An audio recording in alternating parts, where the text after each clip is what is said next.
karena aku waktu itu ikut gadis sampul. Jadi aku lebih memilih basket. Aku insecure, tanya umur aku nggak bisa. Karena umur aku tuh masih 15 tahun dan aku I got so much motherfucking design on right now. Break it down, bring it back, make it clap. I got 3 old thoughts, new guap, wear that thing. Bitches on my line, and you know. Hello, welcome back to my Sasha. Halo semuanya, kembali lagi bersama aku Sasha Aliani. Di sini aku bakal ngebahas kenapa aku lebih memilih organisasi daripada hobi aku. Hobi aku apaan sih? Basket. Oke. Sebenarnya aku juga hobi nulis cerita di Wattpad tuh, aku udah pernah punya cerita tentang crush aku. Bohong. Aku tuh menghayal dulu. Aku waktu SMP tuh pernah nulis cerita di buku-buku gitu sama temen-temen aku. Ada Sri, ada Nashwa, terus udah sama Fitri kalau nggak salah itu. Nah, terus alasan aku masuk organisasi itu apa? Jadi alasan aku masuk organisasi itu awalnya karena aku waktu itu ikut gadis sampul challenge. Terus tuh aku lihat di videonya tuh mereka tuh kayak suka banget sama organisasi. Nah cuman karena aku waktu itu lebih fokus sama basket, jadi aku tidak melanjutkan organisasi aku. Nah ya sudah tuh, karena aku tidak melanjutkan organisasi aku, jadi aku lebih memilih basket. Nah terus pas masuk SMA lagi aku insecure. Karena apa? Waktu itu aku tuh mau masuk SMA 26 Jakarta karena aku biar regenerasi ayah aku, karena ayah aku tuh di SMA 26 Jakarta. Enggak, dulu tuh di STM Budut, cuman karena emang nggak diizinin jadi di SMA 26 Jakarta. Udah nih, aku masuk nih, nyoba, terus katanya umur aku nggak bisa. Karena umur aku tuh masih 15 tahun dan aku tuh disuruh nunda dulu. Sedangkan kalau misalkan aku nunda, di Bogor tuh aku udah lulus coy, kayak udah lulus. Sedangkan kalau gue udah lulus, gue baru masuk SMA kalau di Jakarta. Nah terus 15 tahun nih, gue udah 15 tahun 6 bulan deh kalau nggak salah. Nah terus gue daftar. Waktu itu gue daftar di pembinaan pelatihan atlet gitu loh, Kabupaten Bogor. Cuman gue nggak lulus coy. Nah tapi gue lulus di SMA-nya, gue lulus di SMA Negeri 3 Cibinong. SMA 3 Cibinong yang sekarang jadi lagi sekolah. Ya udah, karena gue nggak lulus, gue tuh patah hati banget, gue tuh broken banget. Gue tuh bener-bener kesel sama diri gue sendiri, gue tuh marah sama diri gue sendiri, gue tuh kecewa banget sama diri gue sendiri karena tuh gue nggak berhasil bisa bikin bangga orang tua gue. Dan adalah kekecewaan terbesar gue. Dan tidak lama kemudian saya masuk SMA. Terus bulan Septembernya tuh kalau nggak salah daftar ASIS SMA Negeri 3 Cibinong. Daftar nih, tapi negosiasi dulu sama mama. Dan akhirnya oke, fiksasi, kita daftar. Itu kalau nggak salah hamin jam udah deadline tuh gue baru daftar. Bayangin cuy, bayangin. Terus ya udah ada LDKS nih, LDKS 1, lu tau nggak pemateri siapa? Kang Karvin kan? Betul, Kang Karvin.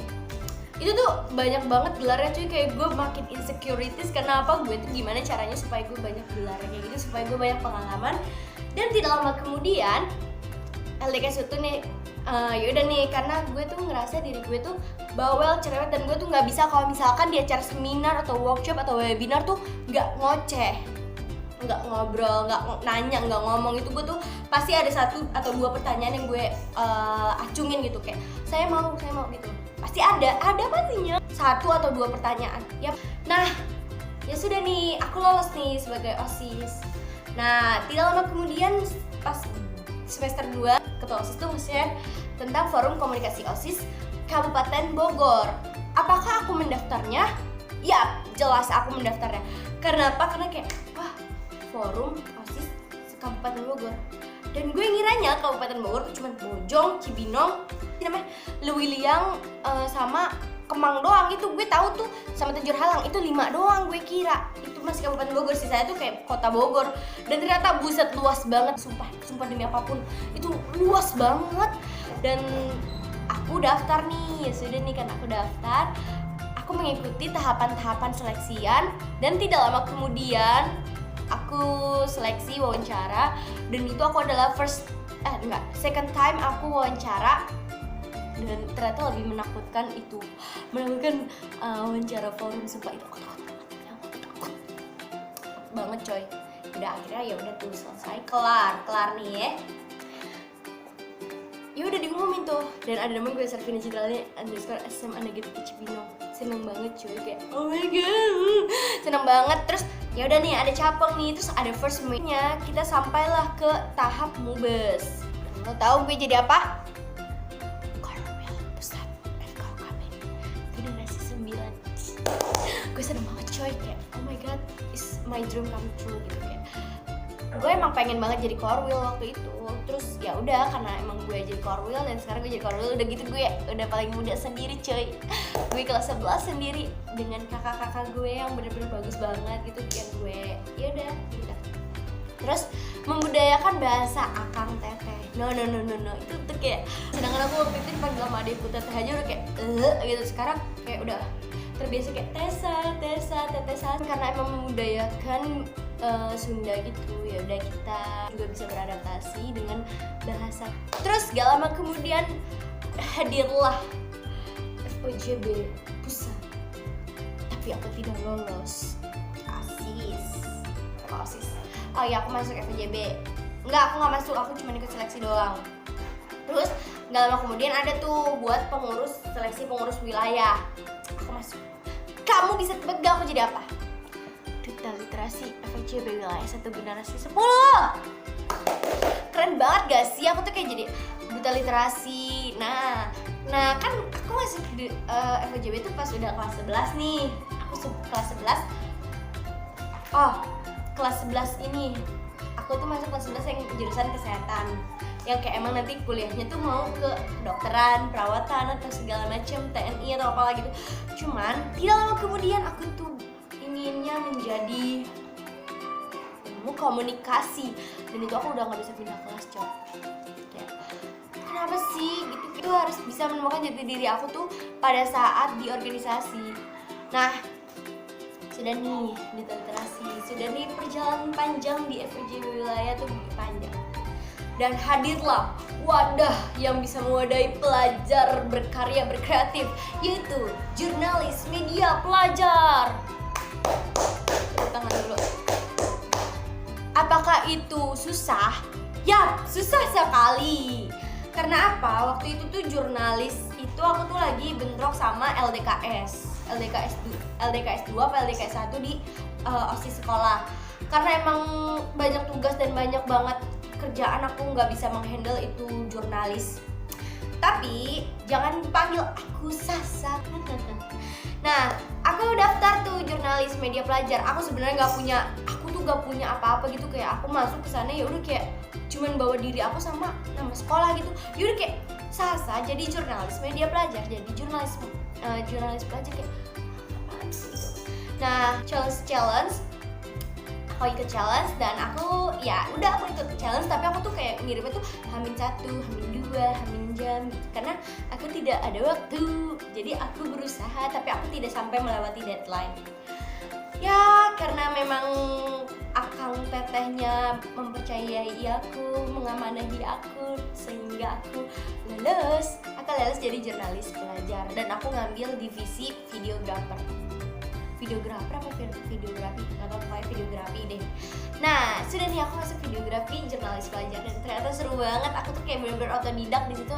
Aku buat berita, buat artikel. Waktu itu bikin artikel sumpah aku bingung banget, kayak aku tuh tentang pelajar kan. Ya udah, karena aku punya planning kayak wah seru banget nih kalau misalkan aku bikin gerakan pelajar mengajar. Serius, itu bener-bener aku tuh mikir, aku kayak ya udah ngebaca-baca dari liputan-liputan lain. Terus aku juga ngerasa waktu itu kan pernah punya pengalaman buat ngejar mereka gitu. Nah, jurnalis media pelajar. Sampai sekarang aku masih jadi jurnalis pelajar generasi pertama, generasi ke-1. Terus ikut kegiatan kegiatan pelatihan di Bandung. Dan itu adalah first time pengalaman pribadi aku jalan ke Bandung sendirian naik bis. Terus udah gitu aplikasi ojol aku tuh bener-bener nggak ada tuh alamatnya si tempat tersebut, maksudnya si sekre FOJB itu nggak ada. Terus gue kisaran 3 jam nunggu di terminal Wi Panjang. Lu tau tuh terminal Wi Panjang itu banyak banget abang-abang ojek yang kayak Neng ayo mau kemana kayak Neng ayo diantar aja yuk. Terus gitu gue mikir kayak kalau diantar gitu kan biasanya lebih kayak 2 kali lipat dari harga aslinya kan. Dan karena gue tidak menemukan, karena handphone gue kayak ya udah nggak jelas banget gitu, terus handphone gue tuh udah tutit udah kayak mau mati gitu. Nah tidak lama kemudian aku nyampe lah, itu kisaran 3 jam aku nyampe di di sekret. Paginya emang dasar otak gue on gitu, dompet gue hilang, ada duitnya, ada ATM-nya, ada kartu pelajarnya, nggak hilang tapi keselip gitu. Nah terus gue udah panik banget. Lu tau gak sih gue kalau panik tuh kayak nggak bisa mikir, kayak udah kayak orang gila gitu. Duit gue semuanya di situ, gue nggak punya duit sama sekali, Cok. Demi Allah gue tuh udah nggak punya duit sama sekali, kayak duit gue ada dompet semua kalau hilang. Gue ngerinya hilang di jalan karena tuh gimana kok gimana baliknya, kayak ya udah. Pada akhirnya alhamdulillah terus dapet tuh gue dapet masih bisa ada gitu di itu ternyata milik. Ya sudah, pas pulang pelatihan gue naik travel pulang ke rumah, itu adalah pengalaman yang benar-benar eksotis banget, kayak excited banget cuy bisa kenal sama para jurnalis pelajar muda. Dan ternyata tuh sebagian dari mereka tuh emang benar-benar fokus banget di jurnalis. Dan my father side kayak, kamu tuh mau ikut jurnalis tuh emang benar mau ikut kan? Iya aku mau ikut, aku benar-benar ikut. Bahkan kalau misalkan itu aku tuh mau masuk ke ini ilmu komunikasi. Dan aku bilang kalau misalkan aku tetap mau jadi kedokteran, tapi di Udayana. Dan itu tuh benar-benar dilarang sama mamaku karena pergaulannya, karena ibadahnya dan segala macamnya. Kemudian tuh aku bilang sama ayahku kalau aku mau ikut kalau swastanya mau di Telkom University, aku mau di bagian ilmu komunikasi, kalau enggak digital broadcasting gitu. Karena aku suka banget sama broadcasting, dan karena temen aku tuh masuk broadcasting di SNMPTN 2 tuh kayak seru banget cuy. Oke, sekian untuk berbagi pengalaman aku mengenai organisasi yang aku ikutin sekarang. Dan by the way, buat kalian semuanya, kalian tuh gak boleh insecure sama orang lain, karena diri kalian tuh lebih bagus, lebih baik. Dan ada satu hal atau dua hal yang benar-benar orang lain gak punya sedangkan kamu punya. Kita harus bisa ya udah bisa menyaring bahasa kita, dan juga kita harus benar-benar bijak banget kalau pakai teknologi ini. Karena waktu itu aku mau masuk sertifikat 9, cuman ya udah nggak dapet. Ya udah kan sekarang malah jadi jurnalis pelajar, dan alhamdulillah ya Allah. Semoga pengalaman aku ini menjadi terbaik dari kehidupan aku, karena ya udah ternyata lebih seru di organisasi luar. Dan aku tuh bisa mengeksplor diri aku, terus juga aku bisa jadi temen curhat, terus juga aku bisa jadi kayak sharing session, terus jadi kayak dipercayain gitu sama orang banyak gitu. Sekian dari aku. So guys, kalian bisa jadi diri kalian asalkan kalian mau. Kalian bisa dapat apapun yang kalian mau asalkan kalian berani mencoba. So guys, dari sekarang kita harus mencoba, karena mencoba itu gratis. Kesempatan tidak datang 2 kali, karena yang datang 2 kali itu hanya hati yang tersakiti. So guys, see you on the next video. Thank you very much. Don't forget for follow my Instagram is @shasha_aliani_ and @shasha_owl, serta follow my TikTok is @shasha_owl, dan follow dan subscribe YouTube aku. So guys, thank you banget. Hari ini aku first time banget sekarang bikin YouTube. Terima kasih banyak.